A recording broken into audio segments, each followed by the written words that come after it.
You are watching Auth Masterclass, and today we are going to discuss about enhancing the security of our authentication system.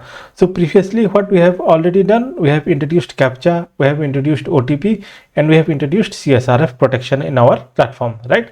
Now we are going to add some more security measures on our platform, right? And we are going to do it step by step. I'll explain you what is the purpose of each of the security measure that we are going to take, right? And before actually going to the security enhancement of our application or our platform, there is one API that is still pending. So we'll quickly cover that and then we'll move to the security enhancement part. And what is the pending API? Of course, logout, right? So we will quickly complete the logout flow first and then we'll go to security enhancement, right? So what are the things that we need to do on the logout flow? Of course, we have to delete the refresh token and we have to delete the cookie that we have set. Okay, so this is a server side cookie, so only server can set it and only server can delete it, right? So we have to delete the cookie, that is the refresh token cookie. Okay, now coming to the JWT token, which was short-lived. Okay, deleting that will be the responsibility of the front end. Okay, we don't have any control on that. Okay, so front end will delete the JWT access token. Okay, we from the server side will delete the refresh token cookie, as well as we'll delete the entry from the refresh token database entry. Okay, so let us quickly implement these steps.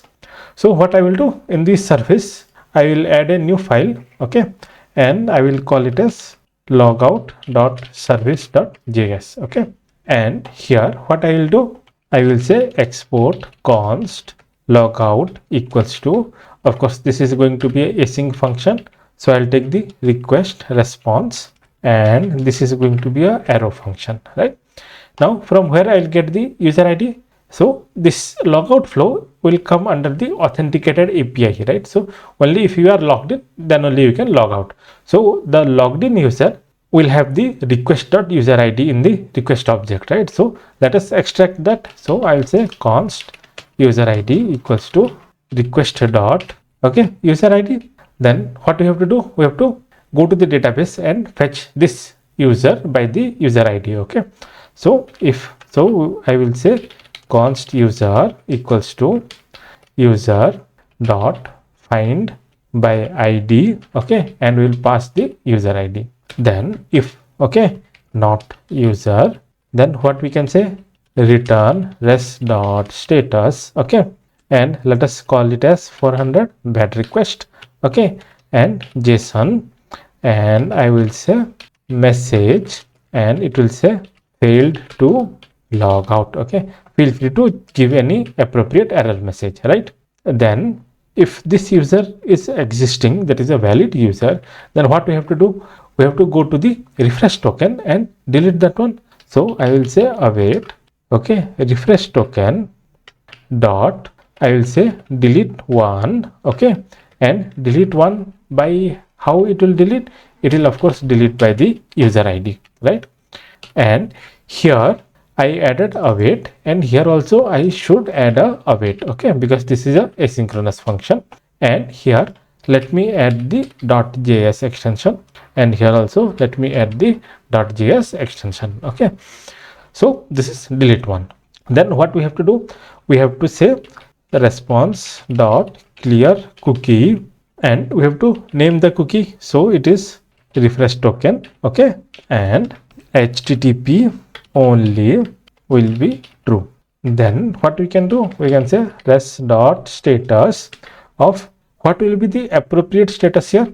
I think it should be 204, that means no content. Okay, because as such we don't have to return anything, right? So it will just say 204. That means if this status is received, it is a success status. Okay, any 200 status is a success status, right? So this much you have to do for logout, right? And what we will do, we will go to our auth route. Okay, and here I will say router dot post, and I will say /logout, and here I will give the logout function, right? And on top of that, what I have to do, I have to add this validate JWT token, right? Because this is supposed to be a logged in route, right? Unless you are not logged in, you are not supposed to access this, right? And also if we don't add this one, this user ID will not be set in the request. Okay, because this JWT validate JWT will add it, right? So if you see request.user ID is adding the payload.user ID. Okay, so this much. Then what we will do, let us quickly test this flow if everything is working. So what I will do, I will go to login. Okay, and I will take my phone and I will open the OTP app and I will send the request user ID and password, and I will pass the OTP and I will do a login. So if you see here, I'm getting the token, right?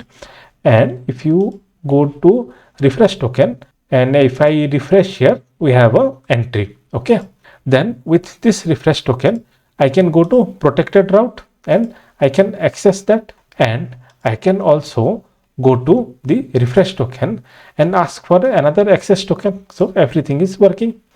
Then here I will go to logout. Okay, and let me send a request, right? So if you see here, it says 204 no content. Okay, that means we are logged out, right?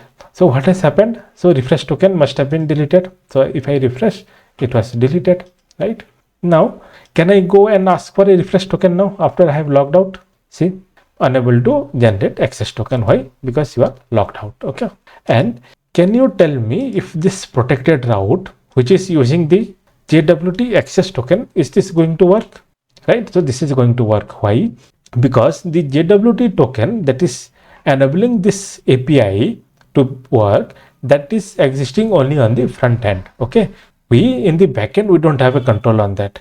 So it is front end responsibility to clear the JWT access token. Okay, usually we store it in memory, right? So all you have to do is to mark the variable as null or something in the state, or however you are writing your front end, right? So it is the front end's developers responsibility to clear the JWT token, and our responsibility to deal with the refresh token. Okay, so with this, the refresh token, of course it won't work, and we are able to log out. Okay, this much from the backend only we can do. JWT is front end's responsibility. So this is all about the logout flow, right? It was a simple, so I kept this for the last. Then what we have to do, let us work on our enhancing our security. Okay, so here let me go to this API. Okay, get captcha. Okay, and I'll ask for a captcha, and if you see here, there are headers. Okay, let us inspect one important header, X powered by. Okay, so what does this mean?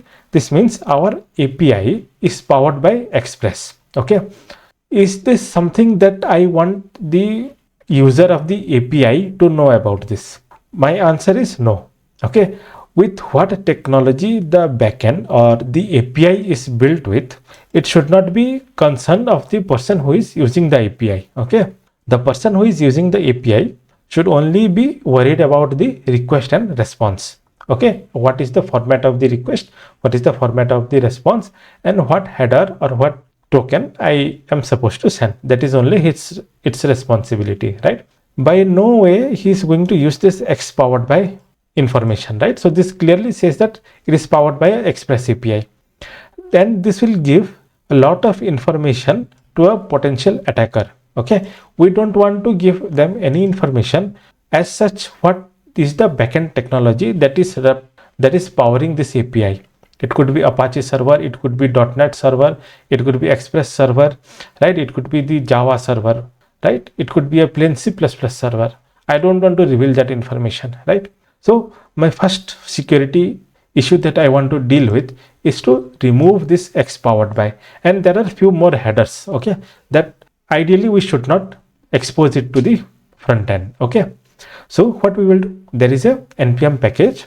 Also, if you want, we can do it in as a middleware also. That is not a big deal, but we are going to use a library called as Helmet, and that will add some more additional security enhancement to our API. Okay, so let us quickly do that. So what I will do, I'll come to another terminal. Okay, and I will install npm install helmet.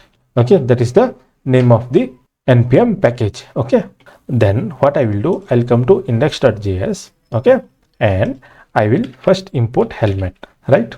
Once the import is done, what I can do, I can say app.use, okay, and I will say helmet, and I will add it as a function. Okay, so now if we go back to our server, okay, it is running. Now I'll send another request to this get captcha, right? So now if you see our complete API, our complete header has been changed. Okay, there are a lot of tokens, right? So there is a no sniff, okay, content option, no snip, okay, XSS protection, X-frame option, same origin, right? So if you see a lot of security related headers have been added, right? So if you want, you can Google about all of this individual security header and you can learn about what each of them means, right? So there are DNS prefetch control, download options, no open, so it will prevent downloads, right? There are this X-frame option. This will protect against clickjacking, okay? If you are curious, you can learn more about clickjacking, okay? So this is the header option that will prevent that from happening, okay? So these are few header that has been modified by the helmet package, okay? And now if you see X powered by is not available. Now if you try to figure out what is the backend technology running behind this, you will not be able to know unless you are the developer, right? That's not the point. I'm talking about the end user, right? Great. So one part is complete, okay? Then what we will do, let us go to next part, okay? And let us discuss about cross-site scripting, okay? XSS attack.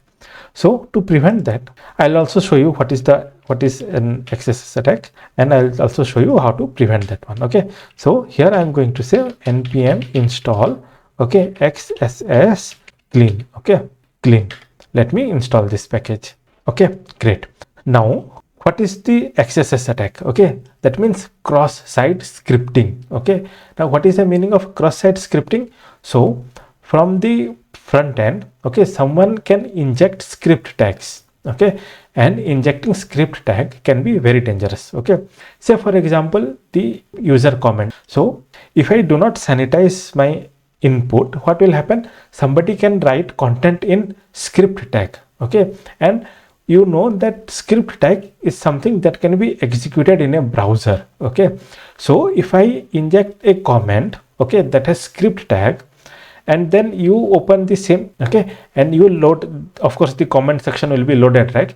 As soon as the comment section is loaded, what will happen? The script will immediately execute, and the script that can execute, it can do potentially lot of harm, okay? Because to be able to execute JavaScript code without the user knowing it can be very dangerous, okay? Lot of harm can be done, okay? Cookie information can be stolen, a keylogger can be added, right? Okay, so the first rule is never allow script tag into your system, okay? So I'll show you one example how that can be done, okay? So here I am going to the user registration service, okay? And here instead of returning this message, what I'll do, I'll return the new user, okay? This is just for demo purpose, okay? And I'll go to my this dev process, okay? And this is also running. Then I'll go to my auth route, okay? And here just temporarily, okay, temporarily I'm disabling the validate captcha, okay? This is just to give you the demo, okay? This is not something that you will push it to production, okay? Since you have added the validation, you should keep it, but just for the demo purpose I have temporarily removed it, okay? Then what I'll do, I'll come to the register user page, okay? And if you see here admin, okay, so I'll change this to admin 1 because there are unique validations, right? And here the admin username. Now see, the admin username or any username will be displayed on your profile page, right? That's why we are giving the username, right? And if I am able to inject XSS into this attack, right, that means I am able to successfully inject XSS token, right? So what I will do, I will copy this script tag, okay? And just for the purpose of this demo, I'm just doing an alert, but lot of harmful script can be added here, right? Because this is within script tag and this will be executed by your browser, right? So let me send this one, right? So if you see username, okay, and password and email, everything has come, right? And of course you should not send all this information back like ID, created at, updated at, version, right? This is of no use, but this is just for the demo purpose, right? So once the user load the information in the browser, this alert will be executed, right? Of course this will be executed, And I'm giving example of alert, but lot of harmful code can be added within this script tag, right? Now if we go to database, okay, and if we go to user, and if I do a refresh, see this script tag is added in our database, and this is something that you never want to see in your database. Okay, this is the last thing that you want ever in your system. Okay, so we are now successfully able to do XSS attack. Okay, so let me delete this user, right? And we install one library, right? So what we will do, let us use that. So I'll go to my index.js. Okay, so for this, what I will do, I will import XSS from, okay, XSS clean. Okay, so what this will do, this will do the cleaning of the XSS. I'll show you how. Okay, this is very interesting one. Okay, and here you should use app.use XSS as a function. Now one important thing, okay, this express.json, you should use the XSS after this one. Okay, why? Because this is going to work on the body tag, right? And express.json will parse the body. If you use that before, it will not work. Okay, so when I was doing the R&D before this video, I was adding it before the express.json middleware, and it was not working, and I was actually curious why. Then I realized, okay, it has to work on the body. So if you go inside this function, right, what this is doing, this is reading request.body, request.query, request.params, right? So this will happen, this parsing will happen only after the express.json, right? So you should add it after this one, not before this one. Okay, now we will run the same flow. Okay, so I'll open Postman and I will run the same script. Right, now see what has happened. Instead of that angle bracket, what has happened, it has replaced with %lt. Okay, and here also it has been replaced with %lt. Simple fix. Now this will never get executed in the browser, because this is not a syntax that browser understand. They would have understand if this was a proper script tag. Now this is no longer a proper script tag. Okay, so this will be displayed as it is in the browser instead of being executed in the browser. Okay, that is the difference. So now if I show you in the database, I'll do a refresh. Now also if you see in the database, what has been added, right, the %lt semicolon script. Okay, so of course this will never get executed. So what we have done, we have prevented cross-site scripting attack. Okay, so now we have implemented very strong security mechanism, right? Let us do even more. Now I want to implement rate limiting. So say for example, we have this get captcha API. Okay, so here I'll go to body. Okay, and I'll ask for a captcha, and again I'll ask for a captcha, and again I can ask for a captcha, right? And generating this captcha or working with image is a CPU intensive process, right? Somebody can write a script and they can keep on firing get captcha or get CSRF token, right? Even get CSRF token is a CPU intensive operation, right? Because it is dealing with cryptography. So somebody can keep on sending the request, say every second or in every millisecond, and at some point our server will be overloaded and it will crash. This is called as a DDoS attack or DOS attack. This is called as denial of service. That means one mischievous hacker, they will repeatedly send request, and what will happen, it will block all our CPU resources or all our server resources, and genuine user will be deprived of using our service. Okay, so I can keep on generating the captcha, right? And this is not something that I want, because there is no use case in which we have to generate captcha say every 1 second or every half second, right? So this is not what something I want. So let us implement rate limiting. Okay, so here what I will do, I will come here and I will say it is express, okay, rate limit. Okay, and I will press enter.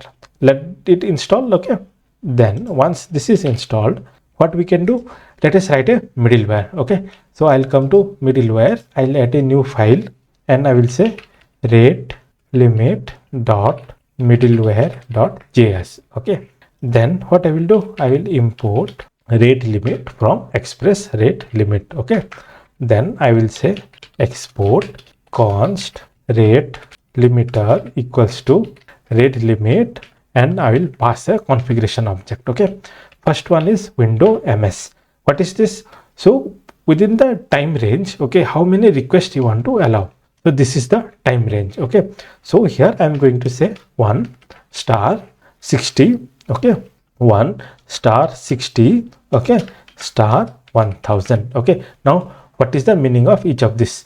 So if you see the name, it is ms, right? That means it will accept in milliseconds. So whatever I am generating here, I am converting it into milliseconds. Okay, so this is minute and this is 1. That means 1 minute, or if you say, I can say 2 minutes, right? Like that. Okay, so let me keep it as 1 minute. Then I can say max, okay, 3 requests. That means within 1 minute, you can send 3 requests. Okay, now of course, based on your user, based on your need, you can change these values. Okay, then I can say message. Okay, and I will say error, and whatever message you want, you can give, right? So too many requests. Okay, great. So what I will do, I will take this API rate limiter and I'll go to auth routes. So where I will add, just for the demo purpose, I'm adding it on the generate captcha, right? So I will say API rate limiter, and you can add it anywhere you want, right? It's always better to add it in all our routes based on user need, based on the need of your business, right? So now what I will do, I'll come to the get captcha. I'll send one request. I will send another request. Now I'll send another request, 3 requests within 1 minute, right? Done. Now what will happen? See, too many errors. Okay, so now there is no more denial of service attack. Okay, so somebody cannot misuse our system, right? Great. So we are able to prevent denial of service attack as well, right? Now there is one more interesting library. Okay, so this will do the password strength validation. Okay, so this course or this platform that we are building, this application that we are building, is about authentication, and it is highly dependent on password and also how strong your password is. Okay, so now let us see how we can validate the strength of the password, and if we want, we can force the user to give a really strong password. Okay, so if you see here what I am adding as a password, see, password, right? This doesn't make any sense. Of course, this is for the demo purpose, but what prevents real user from sending passwords like this? Nothing, right? So let us add a mechanism in which we can force user to add a strong password, right? So for that, we'll install a library. So let me open VS Code. Okay, and there is an interesting library, npm install zxcvbn. So the bottom row of your keyboard, that is the name here. Okay, they have given this crazy name, right? zxcvbn. So I'll install. Great. So once installation is done, what I will do, I will add a new middleware. Okay, so I'll say password strength dot middleware dot js, right? Great. So first what I have to do, I have to import. Okay, so import zxcvbn from zxcvbn. Okay, initially even it was difficult for me to pronounce this name, but when I realized this is the bottom row of the keyboard, okay, it became very easy for me to pronounce. Okay, zxcvbn, right? Then I will say const password strength. Okay, password strength equals to, of course it will take the request and response and next. Okay, that's how we can define a middleware. Then what we will do, we will say const password, and this we will get from request.body. Okay, so where we are going to use this, when user is trying to send a password. Okay, so we'll say if, okay, not password. Okay, let us throw some error. So return res.status. Okay, then 400 bad request. That means, okay, and JSON. And if you want, you can add a message which says password is missing. Okay, now I will do const result equals to zxcvbn as the function, and I will pass the password. Okay, so this function will do the strength analysis and it will add it to the result, right? Now if, okay, if result dot, okay, score is less than 3. Okay, so if you go inside this function, okay, here you can get all the value. Okay, so here these are the scores that it will give us. Okay, this is the score. What it is saying, integer from 0 to 4. 0 means too guessable, risky password. Okay, then very guessable, somewhat guessable, safe, and very unguessable. Okay, so anything less than 3, based on my configuration or my decision, anything less than 3 we will throw error. Okay, so it should be 3 or 4. Okay, so less than 3. Okay, what we will do, we will say return. Okay, return what? Res dot status. Okay, and I will say 400, and I will say JSON. Okay, and I will say for example error. Okay, I will say weak password. Okay, and I'll give a suggestion. Okay, suggestion, it will come from result dot. Okay, and there is another interesting field called as crack time. Okay, that means how much time it will take for a hacker to crack your password. Okay, so this is coming from result dot crack time display dot offline slow hashing 1 to the power 4. Okay, so they are giving the crack time, like how easy it is to crack your password. Okay, even I am not entirely sure what is the algorithm behind this, but this is just for a users information purpose, right? If it takes 1 second, then that means it is very easy for your password to be cracked, right? And if it is taking days, then probably it's safe, right? And what else we have to do if this is not the case? Okay, what we have to do, we have to call the next function, right? Great. Now what we will do, we will take this password, and where we will add it, let us add it in the register user. Okay, and here what I have to do, I have to use export, right?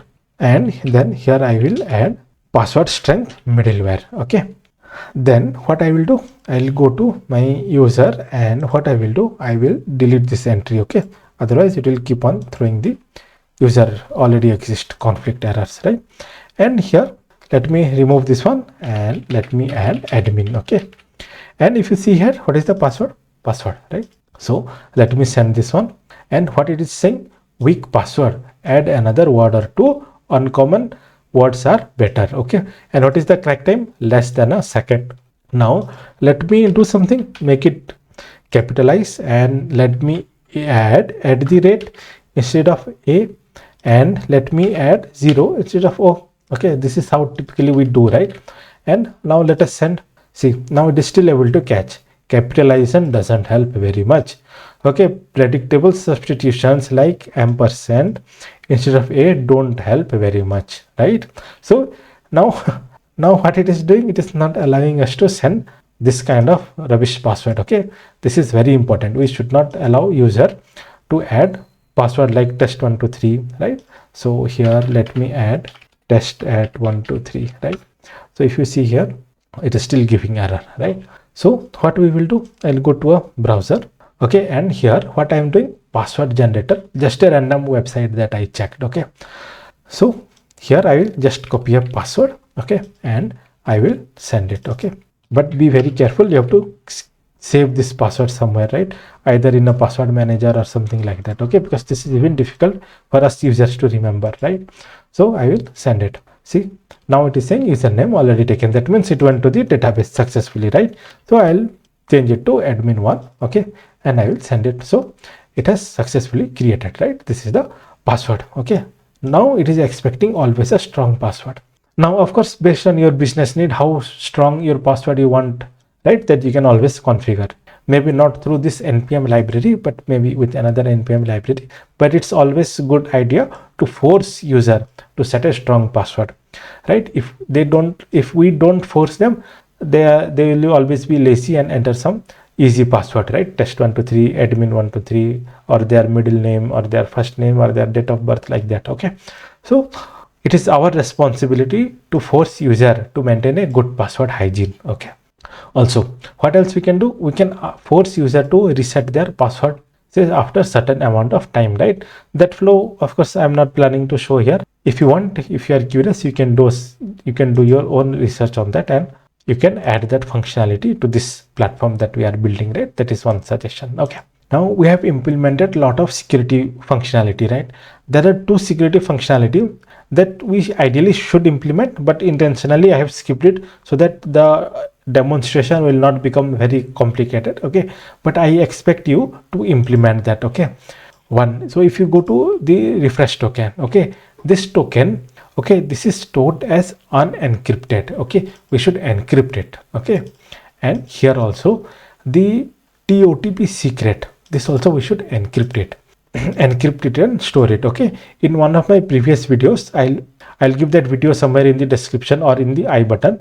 There I have shown you how you can write your encryption and decryption algorithms. Okay, and also the code that I will share, that will also have the encryption and decryption algorithm already written for you. Okay, what I want you to do is store this TOTP, okay, encrypted, and as well as the refresh token also you should store it as encrypted. Okay, and when storing it, you should store it encrypted. When reading it, you should decrypt and then do all the comparison. Okay, so these two tasks I leave up to you. Okay, you should implement, right? So with this, the login functionality using JWT token is completed, right? In this video, we learned about JWT token as well as refresh token, as well as lot of security implementation that we should do in our website, as well as we saw about password reset flow. Then we have covered lot of topics, right? So this is all about authentication using the JWT token, right? And in next video, we are going to learn about authentication using express sessions, and that is also going to be an interesting subject, and we are going to cover a lot of concepts in that as well. So with this, I am concluding this video. I really hope you like this video. If so, give this video a thumbs up, subscribe to the channel, share it with your friends, because this is the kind of content I keep bringing on this channel on a regular basis. So that's all for this video, and I will see you in the next video.